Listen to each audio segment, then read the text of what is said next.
The Federal and Devaki Specialty Hospital jointly present the Madurai Marathon 2024 Run for Health on Sunday, October 20th, 2024. Entry is free for all.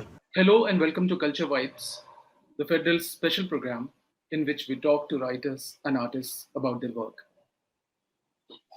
Narendra Modi came to power in 2014 on the pole plank of development, citing his track record in Gujarat, and even those skeptical of his past were willing to give him a chance.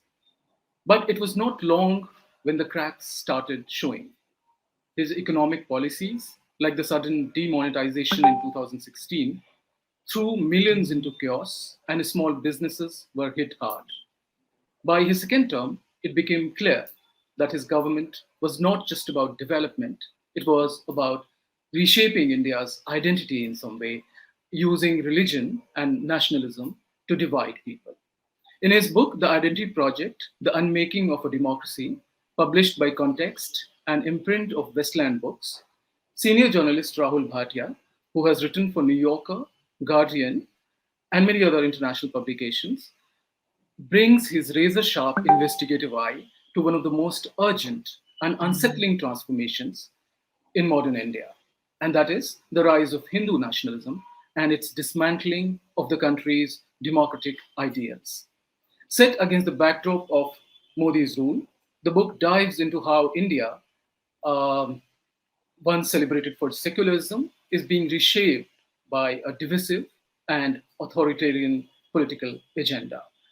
Rahul explores how a dangerous mix of nationalism, religious targeting, and misinformation is eroding civil rights and pushing minorities, particularly Muslims, to the margins. It's an urgent and crucial examination of a nation in crisis, which questions what happens when democracy becomes a tool for exclusion rather than inclusion. Rahul, welcome to the show. Thank you so much for taking the time out for us. Thank you for having me here. Let me begin, Rahul, with this question about this tipping point for the book. You begin, of course, with the CAA, that's the Citizenship Amendment Act, and the movement around it, where the protests were going on at Shaheen Bagh and elsewhere. And I wanted to understand from you, was this the tipping point for you personally as well, that made you realize that the scale of things were different, that there was something more insidious at work? So I think for me, when CAA and NRC actually happened, I was curious about what it all meant and where the impulse for it had come from. But it wasn't a tipping point. For me personally, the tipping point was actually far more personal. It was about the way my family and my friends were behaving and the things they said in private, which you heard of growing up, in a large family. You heard people say odd things and speak about Muslims in a certain way from time to time. But something changed around the year 2013, 2014, where it became far more common. And there was a certain, people were sort of expressing a part of themselves. That was the sense I got, that I didn't know whether it was something new or whether it was something they had held on to for a very long time. Now, as a writer, you're not just writing about this country, you're also experiencing it at the same time. And I think you're trying to make sense of everything around you. And the process of making sense of these things takes quite a while, because it's not easy to identify what exactly it is that you're experiencing at that moment, especially if what you're experiencing is distressing in some way. And so I would say that rather than there being one tipping point, it was actually a sense that the country was changing slowly, that I didn't have a framework to look at it, to look at it through. So I decided to start writing this book. And it was just a way of really making sense of the country to myself. It was an entirely curiosity-driven project. And then I just kept pulling a thread and seeing where it led to. Right. So just to show the cover of the book to the audience, this is the book. And this another question about Rahul, about this growth of Hindu fundamentalism, and until then perhaps a lot of us would have thought that, and it was widely sort of categorized as that, it was the handiwork of a fringe element. And in 2014, perhaps we came to realize that what was fringe until then had become the mainstream, and of course, it unraveled in the decade that had to come, through little incidents that became, a concern for a lot of us. Incidents of, say, mob violence, lynching, etc., etc. So, do you think that this was also a period when the violence became normalized? It became, and it had a sort of political, all the time a political kind of backing. So. So, to be clear, I think the fringe tends to move the center in this country, Yes. and it has for a long time. And there really isn't much difference between the fringe and the center. Uh, so, what you see being said on the edges of the fringe tends to find its way to the center very, very quickly. And because of the way messages are disseminated today on WhatsApp, of television, in newspapers, the language that we use on a day-to-day basis also changes. So these fringe ideas, they find themselves into the mainstream of Indian society really quickly. So that's one thing that I noticed happening quite regularly. So that was, of course, one of the things that I wanted to study. But as I looked at history, and I spent a lot of time in the archives, not as a historian would, but as a journalist would, which was somebody who's just curious and who wants to connect dots and wants to make sense of things in ways that historians may not like.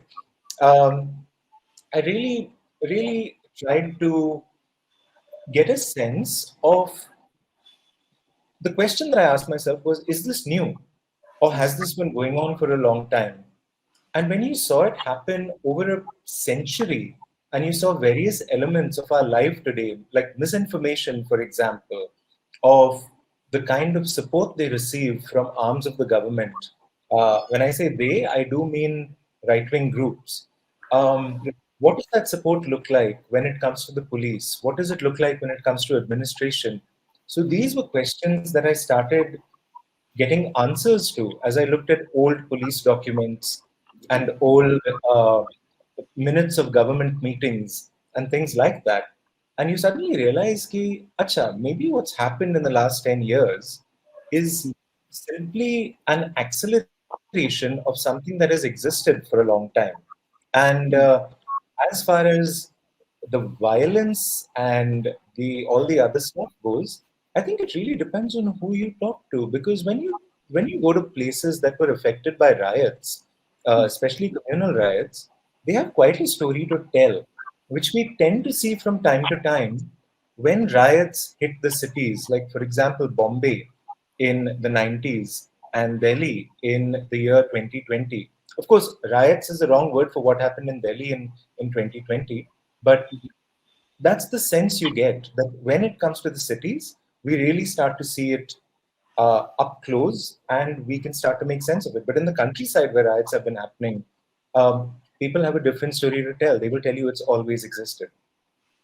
Or rather, let me correct myself, that it has existed for a long time and they're quite familiar with how it works. Hmm. No, what you mentioned in the beginning, and I think what was in fact the tipping point for you personally, that is the and you write about it, that the loss of friends that and family members when everything became so sort of vitriolic in a sense, that on family WhatsApp groups and etc. Let me ask you about this question about the way things sort of the entire movement around CAA changed because of pandemic, of course. And then you write that that how it was not just about documenting events as they occurred, but also about putting together an account of what remained. And then you also bring in Delhi riots, and you bring in a witness, that's lawyers. So both sides basically. Uh, tell us about what it sort of meant for you personally as a journalist, as a writer, unraveling the story to sort of also bring in Delhi riots and use that as a framework to tell this wider story of this of the growth of Hindu nationalism. So I do think as a journalist that Mhm.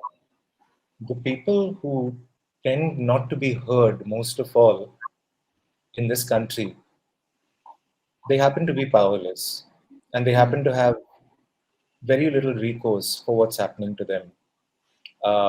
And this can be, people from lower castes, or they can be from religious minorities. They can even be, depending on the situation, they can be farmers, for example. You just don't hear their voices at a time when you really should, because something is happening to them. And and I think as I was working on the book, it became clear that to understand what had happened, and this is true of journalism in general, you have to talk to people who the thing has happened to, like people who are most affected by events around them. The powerful will give you a point of view, but it's people with very little recourse who are suffering, who need to be heard. And the story they they create for you, the picture they paint for you, is very different from what you are otherwise exposed to. I'll give you an example. As a reporter, when I went around and asked people what they thought of the violence, and this is not people in Northeast Delhi, but people in other parts of Delhi, which were well to do parts of Delhi, I would ask a few of them, what did you think of the riots that occurred? And they would be, what, 1984? For them, 2020 did not exist. And so, as you know, I used to write about the media earlier for Caravan, and I covered a few media organizations and saw exactly what their editorial processes were like. And it becomes clear that yes, those vulnerabilities in media organizations, especially large media organizations, tend to have a direct effect on how we remember events. So I was sort of aware as I was working on the book that I was also collecting testimony. Yeah. At the same time, I didn't really know the form that they would take because I was just walking around talking to people, and slowly something started to emerge. It was just, it was not very deliberate. It was just an asking questions, a larger pattern of violence and response, and the way crowds actually gather, identify, and hurt people. All of those things started becoming clear and a theme started rising to the surface. So I was doing all of that. At the backdrop of all of this, the backdrop to all of this was, of course, CAA and NRC, Hmm. which felt to me, as I was talking to people, very, very elemental. Like there was something about whether they were Indians or not Indians, and why were they not considered Indians just because of their religion. And in these conversations, a few things emerged. One was I actually had more conversations about the Constitution with people in Northeast Delhi than I have had in my life anywhere. People don't talk about the Constitution on a day to day basis. But when you talk to people who've been hit by riots, who are looking at CAA, NRC, and seeing a real threat to their status as citizens, they start talking about the Constitution. And you realize that the Constitution is all they feel they have left apart from the community around them. And I found these things really interesting. And so gradually these themes started coming together. And I felt like, iske bare mein likhna chahiye. What shape it will take, I don't know, but likhna chahiye. So that's what was going through my head at that point. Right.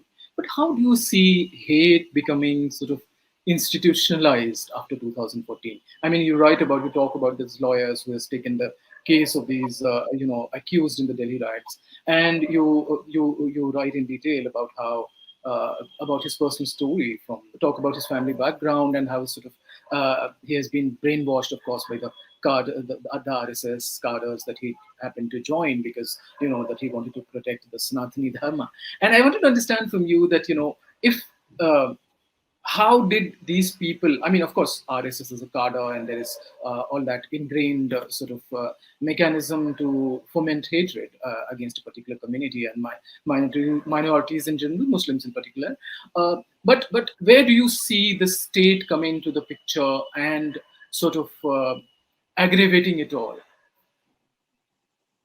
So I don't think 2014 changed anything in terms of hate, apart from allowing its mainstream expression. But if you go back and look at literature and you look at hate speech across time, it's always existed. Politically, I think it can be called hate speech, but a lot of people who utter it and who repeat it don't think it's hate. For them, it's normal. And this is still something that I'm grappling with uh, as a reporter.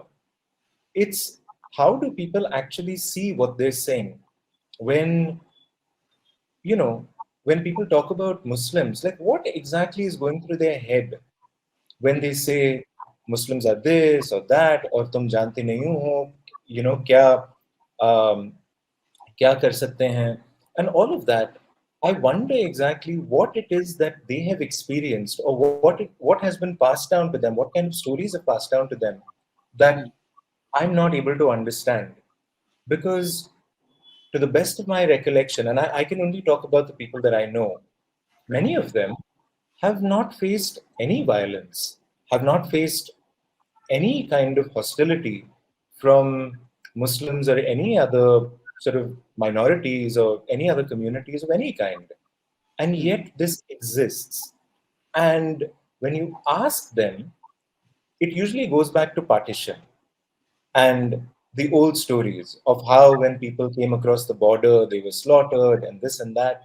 And these were stories that I heard of growing up as well.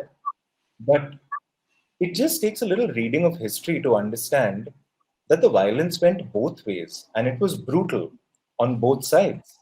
Um, do you hold on to that? Do you hold on to the idea of Mughal invaders?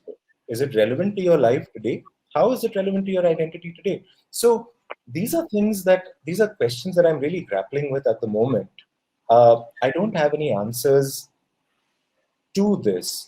Now, about the role that the government plays, um, I think it really isn't, it comes down to the application of the law and who it applies to, uh, who feels the force of the law and who the law ignores.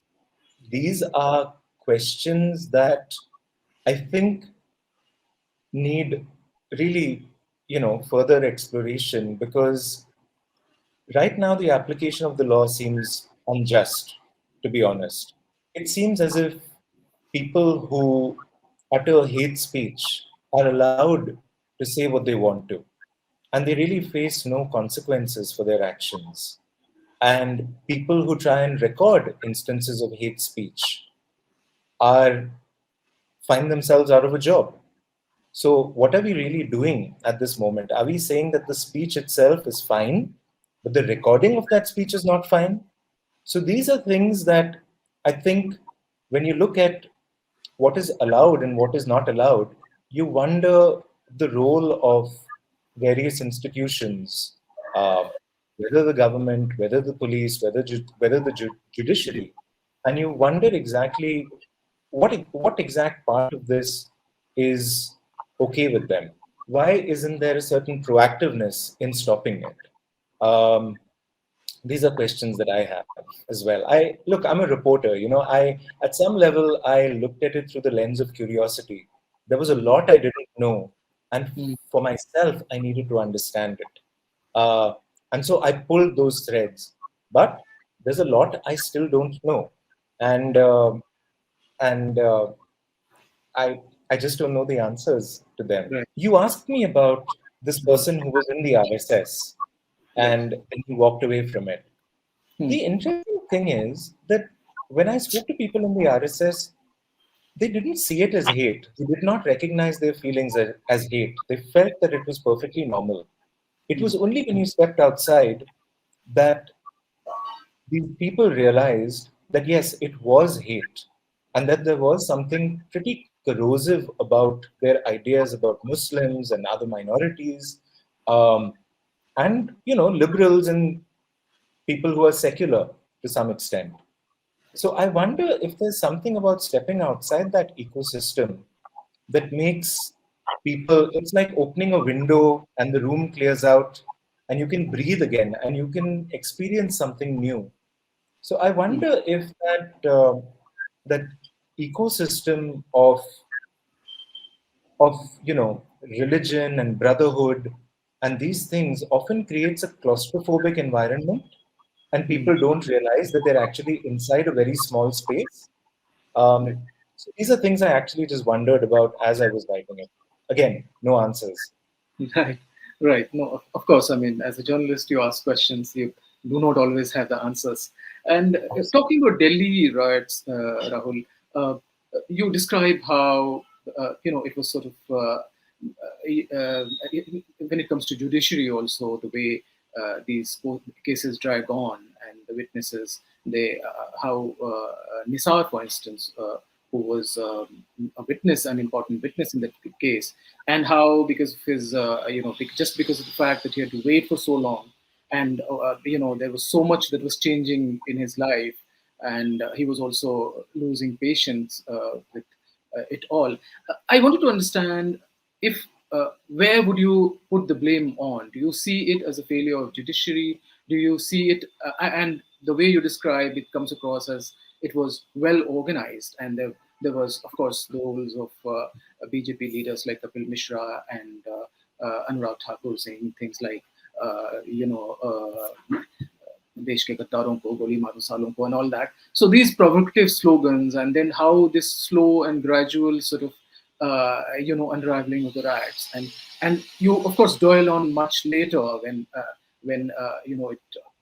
it went out of news headlines, and you go into their personal stories. You in a way personalize their stories also. So let's talk about Delhi riots, and where do you think uh, do you think it could have perhaps been handled better by the police, by the judiciary? So, I mean, can you avoid violence? Yeah, absolutely. You should avoid violence. Can the police do more? Absolutely, they can do more. The people I spoke to told me a few interesting things. They kept talking about how they called the police over and over again, and the police was not responsive because Yes. they would say that they were busy dealing with crowds in other parts of Delhi, or that they would come back to them, and people on the ground who I spoke to felt quite let down in some way by by law enforcement, and their experience afterwards as well, after the violence itself, told me that the response could have been a lot better. Now, look, I'm measuring my words. I'm being really, really careful over here with what Yeah. I say. No, I Um, understand. and but I am trying to say what I saw and what I feel about the whole thing. If you speak to students who felt the end of a baton at Jamia and at other places, Yeah. they have something to say about the way law enforcement worked. If you talk to the victims of the violence, they have something to say about the way the police work. If you go into the courts and you read various orders and various observations uh, in the trial courts at Karkarduma, you see that the judges themselves have quite a bit to say about the conduct of the police. So I think what we saw in in this bout of violence was actually what you see when you look at riot reports over time. You see a sort of similarity in the response of law enforcement, and you see that it's inadequate. Why it's inadequate? Inadequate. I'm not Sure. Um, you hear things, what I could put down on paper, I did. What Yeah. I wasn't sure about, I didn't put in. About the courts themselves, I think when I was in, I'll tell you about what I witnessed. Mhm. I witnessed judges who I thought were very interested in knowing what exactly had happened. Mm. And I saw up close, for me, the learning was essentially what it takes for one witness. And this is the case of Nisar Ahmed, whose story actually fills a large part of the book, of a man who's trying to find justice for himself. And I'm following him through it, and I'm seeing the frustration through his eyes as he's being called into court over and over and over again. Mm. And it became a human story for me over there because, um, you know, some people see justice as this really academic exercise, and people who look at the law say, well, if you're guilty, you're guilty, and if you're innocent, you're innocent. And they see it in that black and white manner. But there's something about being in court which shows you that there's a lot more going on in courts. And I felt like I just started to scratch the surface of these undercurrents in court. The dynamics between the public prosecutors and the judge and the police and the alleged rioters and the witnesses and the role that each of these parties plays in the physical space in a courtroom, um, that one day ends up as a judgment somewhere that we all sit down and read and parse. So for me, these were really interesting things. The cases, as you know, are still going on. Mhm. I don't think there has been sort of that final resolution that many people are looking for. Mm. So that'll take the time that it takes. Right. So you That's begin what with I. Delhi, right. You begin with Delhi riots, but you also go back a little in time. You talk about uh, how it all started in a way in history, and you also talk about 1992 riots, after the demolition of Babri Mosque. Do you sort of see this enormous animosity towards a particular religion as part of a continuum that has sort of and 92 as a major flashpoint of that? Do I see it as a continuum in this animosity towards Muslims? Yeah, yeah. Um, And was it important for you to sort of bring in the past and what happened, for instance, in 1992, and how it's all related in a way? Because this has been a larger plan of the RSS to sort of hijack the national narrative. I mean, look, we sometimes look at 2014 as a watershed moment, Mhm. and then you look at June 4th, 2024 as another kind of watershed moment. We look at 2014 as a watershed, and we look at June 4th, 2024 as another watershed. But I think that's a bit of a mistake. There are movements that these moments catalyze. They do lead to some kind of change. For example, 2014 led to the acceptance of a certain kind of speech. And then I see June 4th, 2024 as signaling to a lot of people and writers that they could express themselves a lot more freely. And not just that, there were people who were normally really quiet, opening up now and starting to sort of say jokes and make fun of various things that they were seeing around them. It was important for me to go back in time because I had to recollect moments where I experienced communalism and registered it in my own way. So there is that personal aspect to the book as you read it. That's my own story comes up every now and then, and my own responses to history and to what people tell me comes up. I make it very clear what I think at certain points. But at the same time, my story is also part of something much larger that is going on in this country. And just as I have my own history and my own experiences, I'm aware that that my family and other people have their own histories. And I Yeah. wanted to go and see, where do these histories intersect? At what points can we find instances that may have, for example, um, that may have changed the public mind? Like, for example, in 1947, after August, there were all these pamphlets doing the rounds in Delhi and in other parts of Pakistan, where just as today you get, anonymous letters written by so and so on your phone on WhatsApp, and it's meant to evoke an emotional response. You saw similar anonymous letters go out on pamphlets physically all over Delhi in September 1947. And so I had to collate these moments. And believe me, it took a long time to do this. I was kept going through the archives, kept pulling out instances like this. And I realized that the, the present is not just the present. The present is essentially a continuation of what happened in the past. And, you know, right now, people have their moment to shine in whatever way they want to. Um, but if you look at the past, you see a clear pattern emerge, and you see commonalities that would otherwise not make sense to you if you were only looking at the present. Uh, and as a writer, for me to make sense of everything, I needed to do both. I needed to connect this with this. Hmm. But would you say, Rahul, that we're talking about June 4, 2024, and what happened after the elections? And there was a lot of hope, of course, and there is perhaps still is, that things are not going to be as bad as they were. Perhaps there is going to be some semblance of normalcy, if I can use that word.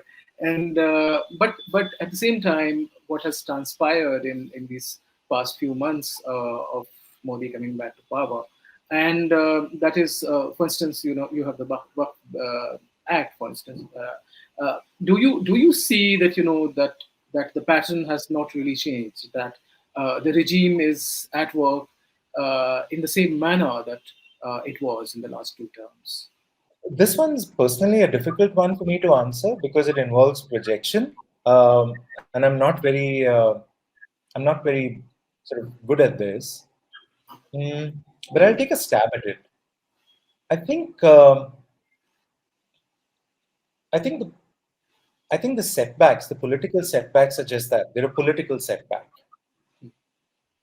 There is, however, an underlying feeling, an underlying sort of, I want to call it a sort of communal feeling, a communal spirit, and not in a good way, that exists independently of the politics of our time. Um, I think we see it when Muslim renters are trying to find homes in, you know, in neighborhoods, and are not able to find a home. I think it exists when people are trying to, they're asked whether they eat non-vegetarian food. So I think there is still that underlying conservative tendency that exists, and I'm not sure if that goes away just because there's been a political setback. Um, yeah. And this erosion of institutions, do you see that this is also something that will continue in the years to come, or at least till the time we have this government in power? I'll talk about the press as an institution because that's the one that I know of. Yes. I don't see the newspapers and what you'd call your traditional mainstream media changing to a large extent because I think they're really entrenched in their ways. I think those vulnerabilities, what we see and what we always saw, even as reporters, as vulnerabilities, have been exploited and weaponized against the general public in ways that we have yet to sort of fully comprehend. Um, I think the fact that we can't agree to a shared reality we can't agree that, why did demonetization happen in the way that it did? Why was the response to COVID as ineffective as it was? Um, I think the papers have to take their sort of fair share of the blame over here, which is quite a lot, I think. Um, I think these things may not change, but when you look at newer independent media, I think the work they do is astonishing, and the kind of partnerships they're building, the partnerships they're creating, and how they're putting together all their resources and using those resources is frankly amazing to watch. Like, I feel like we're at the start of something new, um, and almost like a model for the future in some ways. And I think that part of it is really exciting. They just Absolutely. they Yeah. just might end up becoming like the new institution. So I'm really, Mm. really optimistic. True, absolutely. They are the, I think, true citadels of hope, in a sense, where Yeah. one looks at it with a lot of optimism and hope. So, a couple of more questions, Rahul, and then we wind up. You have already given so much of time. Thank you so much. So, at the heart of, at the heart of how this regime maintains its narrative is misinformation, and we have seen that in the last decade or so. So, given you years of research, Rahul, do you believe that countering misinformation with facts is still a viable solution in say in today's media ecosystem in some way, or is the fight for truth in a post-truth world kind of becoming obsolete? No, I think that misinformation always has to be countered, wherever it is, whenever it is uttered, um, because the alternative just should not exist. I mean, what are you going to do? Say nothing about it? That allows a lie to go unchallenged. And so I think it has to be countered, but I also think a lot more has to be done. Um, I think as I was reporting, as I was talking to people, I realized at some level that in my own amateur way, I realized at some level that a lot of misinformation is inculcated in children very, very early. And it's ways of learning that end up shaping how adults receive information and what kind of information they're susceptible to as they grow older. It has a lot to do with alienation and where people get their information from, who they trust, who becomes the regular voice on their phones. These were all things that I started seeing, but I explored some of these themes to some extent in the book. Um, and look, every part of the book is essentially based on a fact or an interview or some record and everything. Um, so I think that there are many ways of tackling misinformation, and I think we've really just begun to scratch the surface of how to deal with it in our country. I suspect that if you look at it really seriously and you look at where it emerges from, we're going to get into all kinds of different territories. We're going to start looking at women's employment, women's labor force participation. We're going to look at where they leave their children when they go off to work.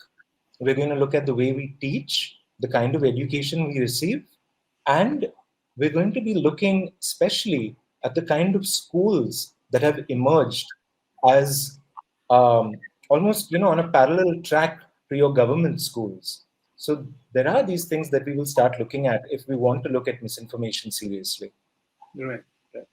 Talking of hope, and what is your personal sense of hope and despair for India's future?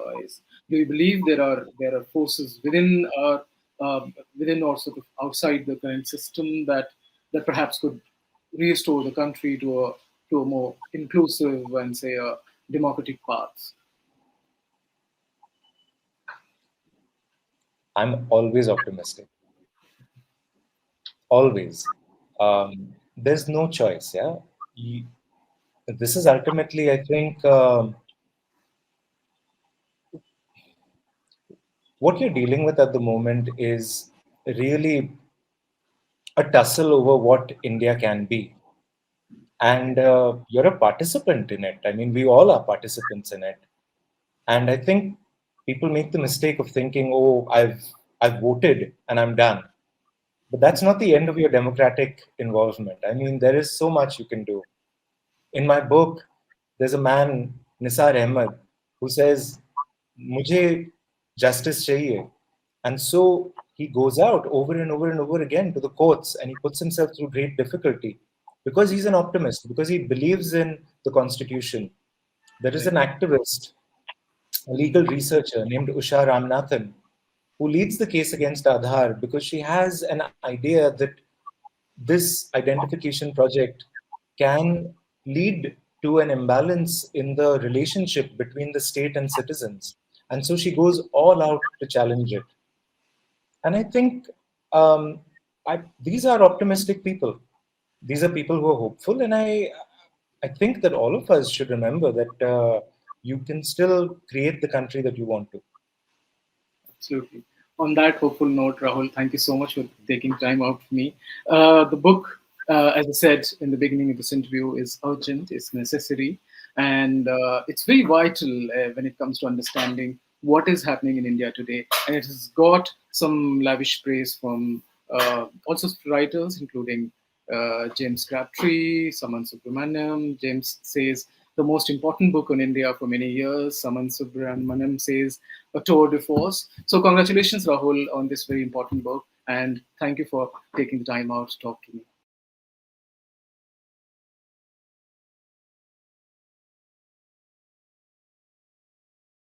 The Federal and Devaki Specialty Hospital jointly present the Madurai Marathon 2024 Run for Health on Sunday, October 20th, 2024. Entry is free for all.